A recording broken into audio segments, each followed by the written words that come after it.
반갑습니다. 제네시스 해피니스 이병준입니다. 우리는 원래 행복하게 창조되었다. 이 내용을 다루고 있고요. 창세기 행복론이죠. 오늘은 48번째 한계 인정의 행복 세 번째 이야기입니다. 등 따뜻하고 배 부르면 장땡일까? 등 따시고 배 부르면 장땡이다. 이런 표현들 들어 쓰는데요. 과연 그럴까 하는 그런 물음을 던지면서 출발을 해봅니다. 2019년 12월 19일 한국은행에서 국민계정 2015년 기준년 2차 개편 결과, 그러니까 1953년에서 1999년도까지의 내용을 정리를 한 게 있었는데요. 우리나라 경제 규모가 1953년 477억 원에서 2018년 1983조 원으로 39,605배가 확대되었다. 엄청난 이 규모의 성장이 있었다고 발표를 했습니다.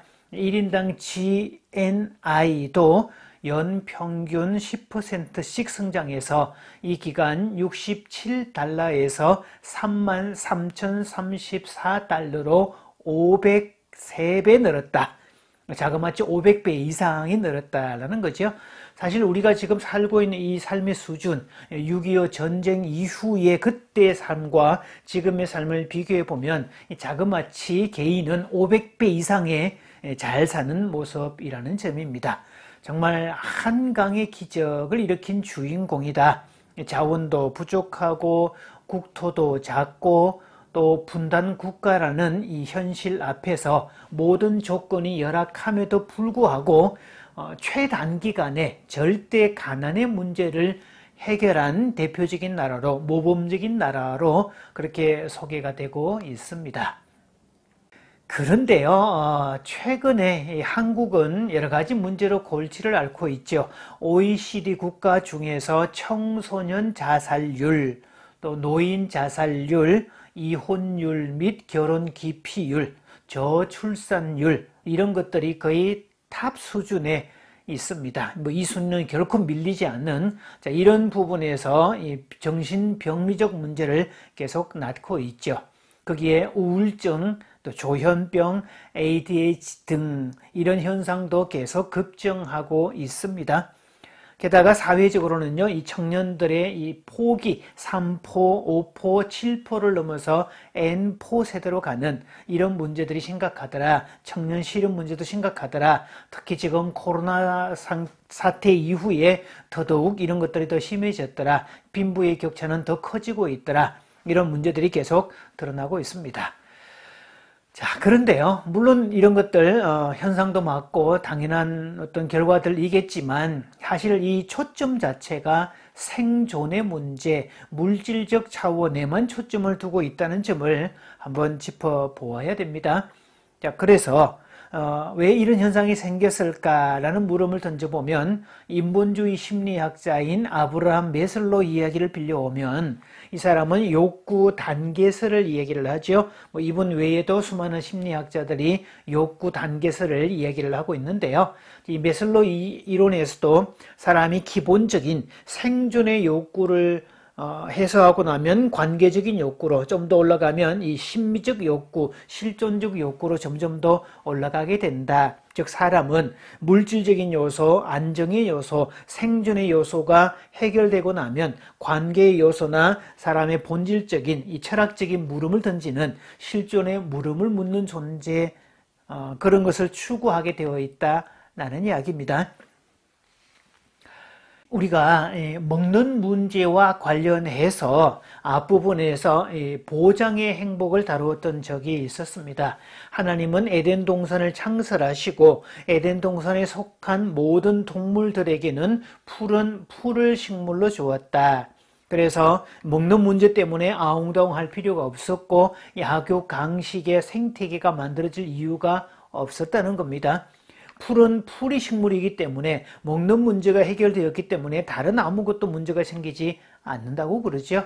그래서 배고픈 사자는 주변의 작은 짐승들을 잡아먹지만 배 부른 사자는 가까이 가서 장난을 쳐도 사자가 반응을 하지 않는다고 그러죠.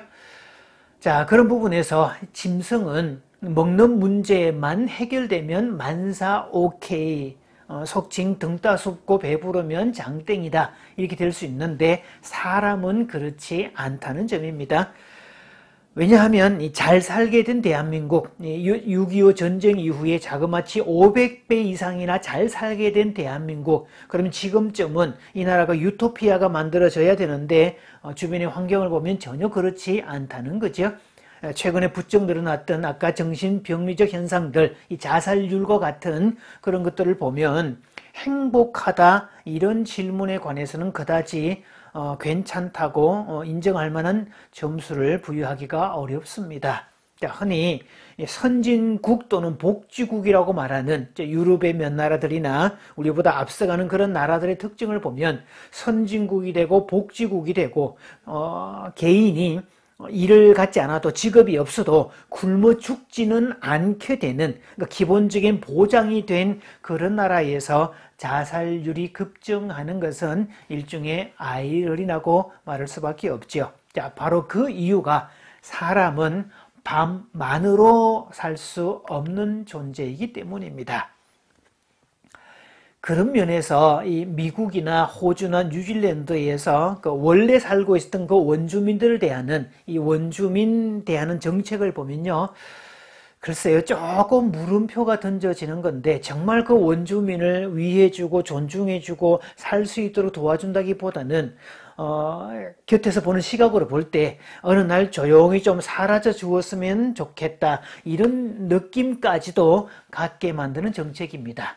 자, 사실 얼핏 보면 생존에 필요한 모든 것을 보장해 줍니다. 먹을거리를 제공하고 있고 그 지역도 이렇게 만들어 주고 있고, 그래서 먹고 사는 문제가 아무 지장이 없는, 직업이 없어도 굶어 죽지는 않는 보장의 행복이 주어져 있는데 정작 그 원주민들은 각종 중독에 빠져 있고 수명이 짧고 악순환되는 가난의 고리에서 벗어나지 못합니다. 그 이유가 뭘까요? 바로 정신세계를 박탈당했기 때문입니다. 그래서 그들은 잃어버린 것이 있었는데 그것이 바로 삶의 의미였다는 거죠.